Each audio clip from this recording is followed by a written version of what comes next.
भगवान राम के प्रति गोस्वामी जी की श्रद्धा थी, रहनी चाहिए, अच्छी बात है, कोई बुरी बात नहीं।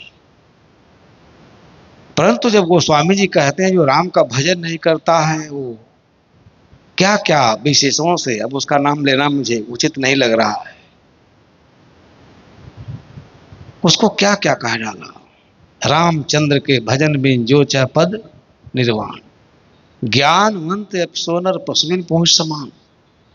ज्ञानी है, बुद्धिमान है, लेकिन राम का भजन नहीं करता है तो क्या है, बिना सिंह पूंछ का पशु है। यह ज्ञान सम्मत बात नहीं, विवेक सम्मत बात नहीं।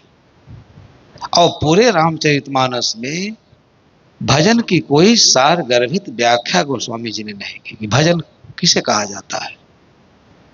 केवल राम जप, राम नाम का जप, इतनी महिमा गाया कि जनमानस में इसका इतना प्रचार किया गया कि लोग सत्कर्मों से विरत हो गए। कुछ भी करिए, राम नाम का जप कर लीजिए। एक दिन मैं सदगुरु अभिलाष साहब का प्रवचन सुन रहा था, आरक्षण पर बोल रहे थे कि आज आरक्षण को लेकर देश में बड़ा उहापोह है, लेकिन जब पुराणों को पढ़ा जाता है और उसमें ये लोग इतना अपना आरक्षण निर्धारित किए कि शूद्र के घर में अगर धन है, ब्राह्मण यज्ञ कर रहा है और धन की आवश्यकता है तो सारा धन बिना पूछे लाकर यज्ञ में लगा सकता है, उसका आरक्षण है परमानेंट, क्योंकि सारा धन ब्राह्मण का है। इतनी अविवेकपूर्ण बातें लिखी हुई हैं, इसलिए ज्ञान नहीं है, इसे ज्ञान नहीं कहा जा सकता। घोर अज्ञान, घोर अविद्या। इसलिए कुछ भारतीय मनीषा में ऐसे सदग्रंथ हैं, ऐसे विचारक हैं जिनको पढ़ना चाहिए। मैंने बुद्ध का प्रत्युत्पाद दर्शन पढ़ रहा था, बहुत बढ़िया मीमांसा किया है। कैसे ज्ञान होगा? ज्ञान को आप समझेंगे कैसे? कोई राम नाम जप करके संतुष्ट है, कोई माला फेर के संतुष्ट है, कोई शंकर जी के मंदिर में जाकर दूब अक्षत चढ़ा करके संतुष्ट है। ये भजन नहीं है। भजन अपने आप में, भजन से महत्वपूर्ण मनुष्य जीवन के लिए कुछ है ही नहीं। भजन का मतलब है अपने जीवन को निर्विकारी बनाना, निर्विषयी बनाना, निकामी बनाना, सारे वासनाओं का पराभव हो जाना। भजन शब्द अपने आप में बहुत अर्थ गंभीर लिए हुए है। भजन इतना सरल नहीं है कि राम राम कह दे सारा पाप कट गया। इसीलिए भगवान राम के जीवन पर लोग सवाल उठाते हैं, वो स्वाभाविक है। अच्छे विद्वान इसको स्वीकार भी करते हैं। उनका पूरा जीवन देखिए दुख से भरा हुआ है, दुखाभिभूत है, कहीं उनके जीवन में सुख शांति नहीं है। ऐसे व्यक्ति की आराधना करके, नाम जप से, कि आपके जीवन में जो द्वंद्व है, इसलिए अंतर द्वंद्व का जो चित्रण किया गया, जिसे कबीर साहब ने कहा, अद्भुत वचन कहते हैं, जाग प्यारी अब का सोवे, रैन गई दिन काहे खोए। इतना मर्मस्पर्शी विचार है। कहीं कोई सस्ता सौदा नहीं बचा रहे हैं, कोई सस्ता नुस्खा की चर्चा नहीं है। यही उनके चिंतन का प्रज्वलित आदर्श है, जिसे इस देश में धर्म की मान्यता दिलाई और करोड़ों लोग उसके तरफ उन्मुख हुए। इतना सार्वभौम सत्य की व्याख्या है। ज्ञान का अर्थ है जग जाना, जाग जाना, अपने सचेता अवस्था का ज्ञान। जो सचेता अवस्था में है वो कोई पाप नहीं करेगा, अनग नहीं करेगा, किसी प्राणी को दुख नहीं देगा, ऐसा कोई आचरण या व्यवहार नहीं करेगा जिससे किसी प्राणी को दुख पहुंचता हो। इस सचेता अवस्था का ज्ञान। सचेता अवस्था का और गंभीर मतलब है, सचेता अवस्था का मतलब है कि जो चीज जैसा है उसे वैसा देखना। इसके बिना ज्ञान असंभव है। मनुष्य अगर अपने ये जीवन कैसे बना, ये जीवन क्या है, ठीक से इसका दर्शन करे, इसमें कोई मनोविकार उत्पन्न नहीं हो सकता। ये क्या है? हाड़ है, मांस है, मज्जा है, रस है, रक्त है, पीव है, मवाद है, टट्टी पेशाब है, 32 कुरूपताओं का लक्षण ये बताया गया बौद्ध दर्शन में। इस सब के लिए है, ज्ञान की धारा यहीं से स्फुटित होती है। जब तक हमें वास्तविकता का बोध नहीं है, मन में विकार आएगा, राग उत्पन्न होगा, राग की पूर्ति नहीं होगी तो द्वेष उत्पन्न होगा। ये कितना सुंदर विमा, ये राम नाम जप का काम नहीं है, राम नाम जपने से नहीं होगा, इसका दृष्टा और साक्षी बनना पड़ेगा। इसलिए सदगुरु कबीर साहब जब कोई बात कहते हैं तो पूरी चिंतन धारा हिल जाती है, और इसीलिए उनके बात इतनी गंभीर है कि कोई भी विवेकशील प्राणी धैर्य से सुनने लगता है। आप बताओ, हमने पाप किया है, अपसंस्कृत कोई कर्म किया है, अनीति अनाचार किया, दुराचार किया, और क्या बैठ के हम मंदिर में राम नाम जप कर दें तो सब कट जाएगा? तो कर्म का जो सार्वभौम नियम, इसका क्या मतलब रहा? जिस कर्म के नियम से सारा संसार शासित है, शाश्वत है, और ये प्रमाणित बात है। राम के जीवन, राम जो अपने जीवन में, भगवान श्री कृष्ण अपने जीवन में, ये भारतीय चिंतन परंपरा के अद्वितीय महापुरुष है, पर कर्म के नियम से इनका भी जीवन शासित है। जो कुछ इनके जीवन में दुख है, सुख है, आदि है, व्याधि है, शोक है, चिंता है, पीड़ा है, वेदना है, उसके कर्ता धर्ता भी सब है। आकाश से कहां आ जाएगा? तो इसलिए उनको अपना दुख दूर करने के लिए ज्ञान की आवश्यकता है। ज्ञान का मतलब है कि जो हमारे अंदर कोई गंदे संस्कार का अभाव हो जाए, कोई मन में ऐसा गंदा संस्कार बने ही नहीं। इसलिए सदगुरु कबीर साहब कहते हैं, जाग प्यारी अब क्या सोवे। जागने का बहुत अर्थ है। बौद्ध दर्शन में कथा आती है, एक नंगल कुल नाम का व्यक्ति है।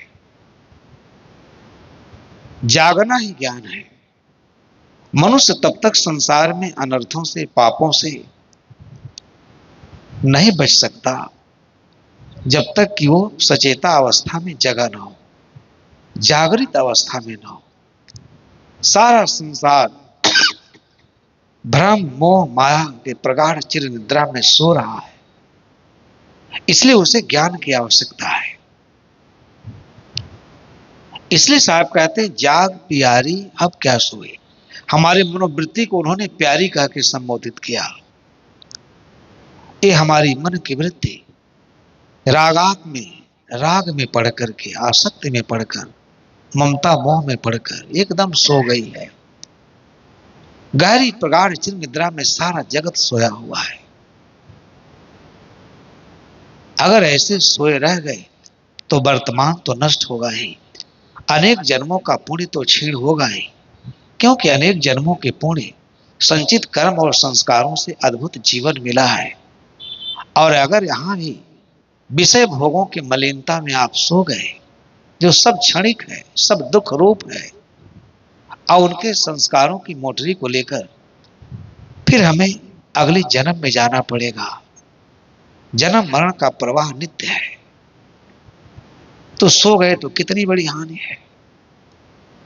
इसलिए जागने के भी अनेक कारण होते हैं।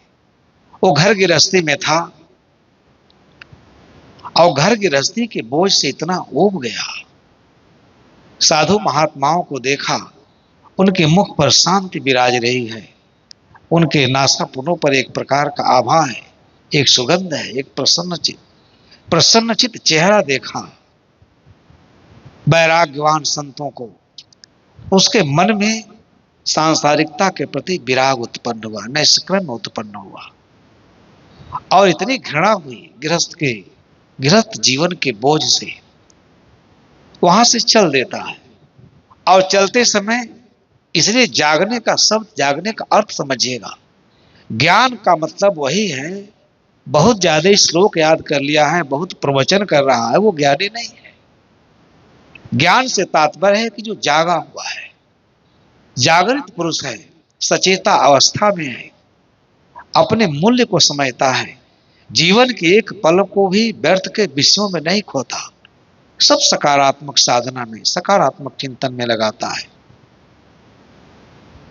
जब चला तो अपना हल और जूठा भी लेके चला। अतीत से इतना गहरा संबंध है कि बड़े बड़े साधक भी अतीत से संबंध नहीं तोड़ पाते। अतीत में कुछ है तब तो तोड़ना संभव है, अगर कुछ नहीं है तो तोड़ना और असंभव है। इतना कई जन्मों का संस्कार है कि आदमी उसे तोड़ना नहीं चाहता, इसलिए जीवन में स्वतः दुख आ जाता है।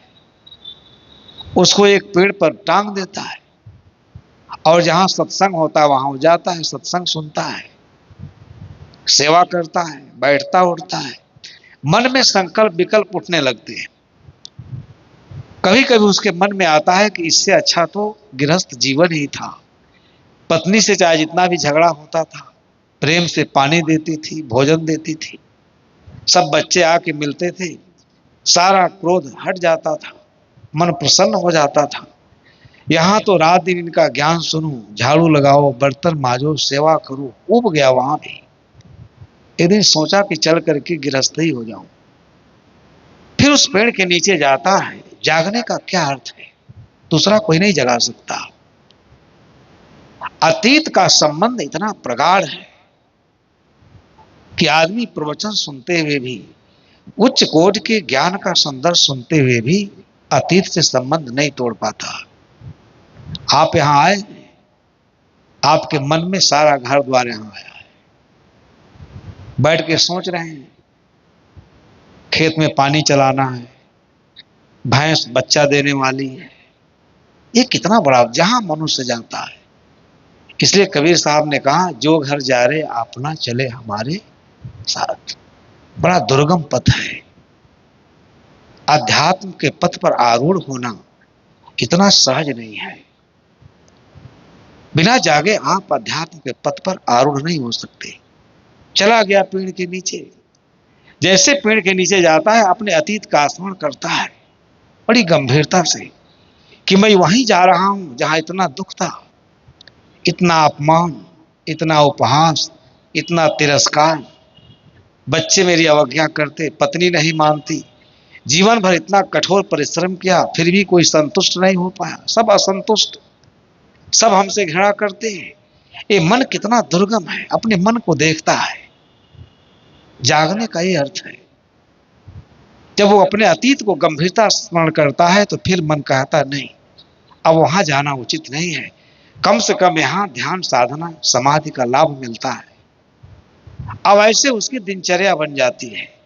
2 दिन 4 दिन पर फिर मन में संकल्प विकल्प उठते हैं, अतीत स्मरण आता है, पत्नी के साथ इतना दिन तक रहे, पत्नी छूट गई, बच्चे छूट गए।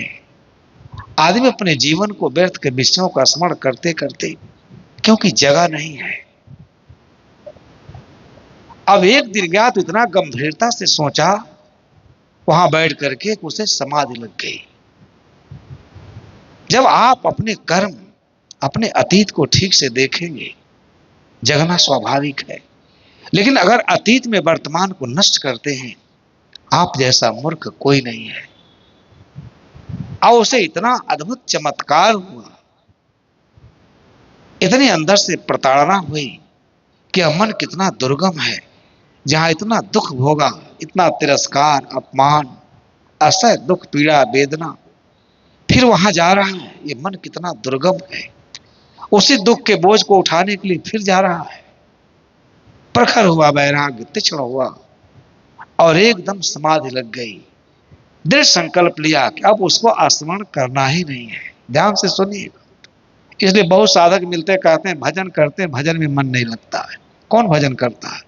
रात दिन तो आप अपने अतीत को लेकर ढोते रहते हैं, रात दिन उसी का स्मरण करते रहते हैं, कैसे भजन होगा?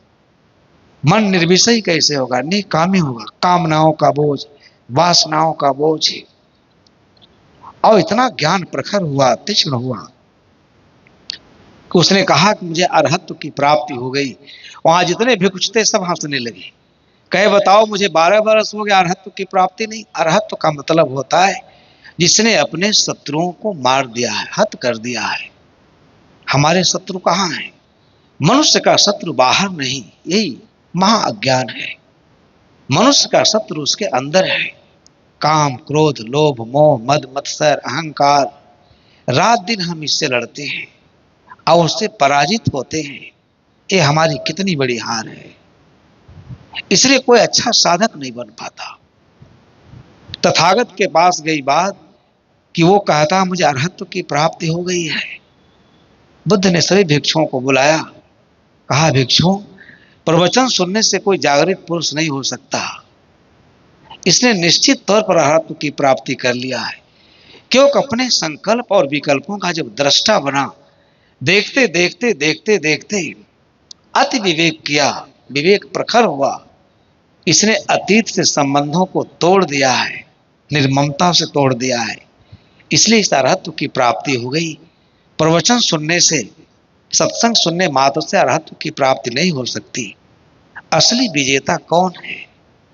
जो इस जीवन में जाग गया है, भोग विलास से उपरति हो गई है। इसलिए सदगुरु कबीर साहब ज्ञान का अर्थ बताते, मतलब बताते हैं।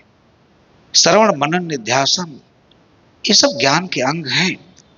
परंतु जब तक सचेता अवस्था का ज्ञान नहीं हो जाता, इसलिए साहब कहते हैं जाग प्यारी अब का सोए, रैन गई दिन काहे खोए। किस प्रकार से आदमी भटका है, उलझा है। इसलिए यहां जो ये सत्संग चल रहा है, ज्ञान की इतनी गंगा प्रवाहित की जा रही है, इसको सुन करके हम केवल आपके लिए नहीं कह रहे हैं, अपने लिए कह रहे हैं। क्योंकि न जगने का ही प्रतिफल है कि आज इतना बड़ा यहाँ विवाद खड़ा हुआ है। सब साध वेश धारण किए हैं, सब बैराग का वेश धारण किए हैं, लेकिन क्या ज्ञान है?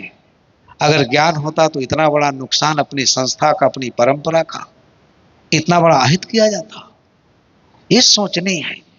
इसलिए सदगुरु कबीर साहब कहते हैं जाग प्यारी अब का सोवे, रैन गई दिन काहे खोए। इतना मर्मस्पर्शी विचार दिया।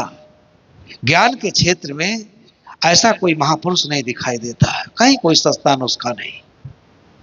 हर प्रकार से वो मनुष्य को जगाते हैं। अनादि काल के संस्कार हैं, उन संस्कारों की बोझ तले हम बिल्कुल सो गए हैं। इत पर भी हमें ज्ञान न हो, अगर हम यहां न जगें, कितनी बड़ी हानि है, कितना बड़ा नुकसान है। उपनिषद के ऋषि जहां आप पढ़ेंगे, इतना अनिर्वचनीय ज्ञान की चर्चा है। सब सुन करके जैसे गाय खा करके सब बिट कर देती है, ऐसे मनुष्य सब सुन करके भी न ज्ञान पूर्वक आचरण करता है, न कर्म में सुधार, न साधना का कोई पथ। इसलिए ज्ञान की अच्छी अच्छी बातें भी उसके कल्याण में सहायक नहीं है। बोध की आवश्यकता है, तात्विक बोध की आवश्यकता है, विचार की आवश्यकता। आदमी कहाँ करता है? एक शराबी था तो गया दुकान पर, शराब पी लिया था। चला तो उसको याद आया कि चले थोड़ा सा जलेबी वलेबी खरीद ले, घर जाना था। तो एक मिठाई की दुकान पर रात को 8-9 बज रहा था, दिया 500 का नोट। दुकानदार दुकान बंद कर रहा था, कहा देखो फुटकर पैसा नहीं है, कल आना ले लेना। तो सामने एक सांड बैठा था। आदमी कैसे सोया है? कहा चलो इसी का निशान लगा देते हैं, कल ये धोखा नहीं दे पाएगा। अब सांड बैठा था, सांड तो बेचारा उठ के कहीं चला गया। घर पर गया, सवेरा हुआ, कहा बताइए अभी हमको 450 रुपया लेना है। दौड़े दौड़े जाता है तो देखा सांड एक नाई के दुकान के सामने बैठा है, नाई बाल बना रहा था। इतना क्रोध में पागल हुआ, घुसा उसके दुकान में और कॉलर पकड़ा, बाल पकड़ा, उसका घूंसा लगाने लगा। कहा नालायक दुष्ट, 450 रुपए के लिए अपना धंधा बदल लिया। तुम हमको धोखा नहीं दे सकते हो, बिल्कुल धोखा नहीं दे सकते हो। भीड़ इकट्ठी हो गई, अरे हुआ क्या, हुआ क्या? कहा भाई साहब बताओ, ये कल मिठाई बेच रहा था, कल मैंने इससे मिठाई खरीदा, 500 का नोट दिया, 50 रुपया का मिठाई लिया, 450 रुपया के लिए इसने अपना धंधा बदल दिया। देखिए मैं सांड का निशान लगाया हूं, ठीक सामने सांड बैठा हुआ, ये हमको धोखा नहीं दे सकता। लोग हंसने लगे, कहे मूर्ख, इसकी मिठाई एकदम सदा से इसकी दुकान चलती है, नाई है, बाल बनाता है। कहा नहीं नहीं, बिल्कुल सांड को मैंने यहीं देखा था, यहीं बैठा था, जहां बैठा वहीं बैठा। मनुष्य के पागलपन का कोई हद नहीं है। ये स्व विवेक न जगे, आदमी कौन सा अनर्थ करता है।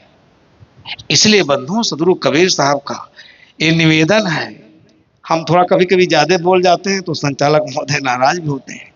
मैंने कल कहा कि थोड़ा घड़ी उड़ी सामने रख दिए, बार बार मोबाइल देखने की आदत नहीं है। समय मेरा समाप्त हो गया, 8 बज गया, तो मैं ज्यादा नहीं बोलूंगा, कल फिर अवसर मिलेगा तो कहेंगे। ज्ञान के ऊपर मैं चर्चा कर रहा था कि जागने को ज्ञान कहते हैं। अपने जीवन को बिल्कुल प्रांजल, प्रशस्त, प्रबुद्ध अंतःकरण की आवाज को सुनिए। साहब कहते हैं, जाग प्यारी अब का सोवे, रैन गई दिन काहे खोए। रैन गई, रैन तो सोने बिता दिया। दिन भी संसार के प्राणी पदार्थों के चिंतन मनन में क्यों नष्ट कर रहे हो। जिन जागा तिन माणिक पाया, तय बैरी सब सोए गवा। इतना दुख व्यक्त किया कि ऐसा प्रबुद्ध जीवन को किस प्रकार लोग विनाश के गर्त में ले जा रहे हैं। अगर इस जीवन में जग जाते तो बोध रूपी माणिक मिल जाता, वहीं आवागमन से छुटकारा मिल जाता, जन्म मरण का प्रवाह समाप्त हो जाता। जिन जागा तिन माणिक पाया, तय बैरी सब सोए गवा। अय बौरी, अय मनोवृत्ति, मनुष्य की मनोवृत्ति को धिक्कारते हैं कबीर साहब। तुम सब सो करके ऐसे अद्भुत जीवन को तुमने नष्ट कर दिया, सब गंवा दिया। आज बताइए, हम गंवा नहीं रहे तो क्या कर रहे हैं। ये बड़े बड़े पदों पर आसीन लोग मद में, अहंकार में अपना कितना महापतन कर रहे हैं। अगर मनुष्य जीवन में कल्याण नहीं हुआ तो कब हुआ। तय बैरी सब सोए गंवाया, कितना रत्न तुल्य विचार है। इसलिए अभी पद बड़ा लंबा है, साहेब जी का आशीर्वचन सुनना है। आप लोगों से मैंने निवेदन किया कि संसार के शरीर और शरीर से संबंधित प्राणी पदार्थ को पाकर उसके नशे में चूर मत हुई, उसके वास्तविकता को देखिए। सब संजोग मात्र मिले हैं, सबसे वियोग निश्चित है। शरीर भी नहीं रहेगी, ये सारे संबंध भी छूट जाएंगे, धन दौलत का अहंकार जहां का तहां रह जाएगा। अगर यहाँ अच्छे संस्कारों की पूंजी नहीं बनी तो यहाँ फिर मानवेतर खानियों में जाना पड़ेगा। इसलिए ज्ञान का अर्थ है कि ज्ञान के प्रकाश में जीवन जीना।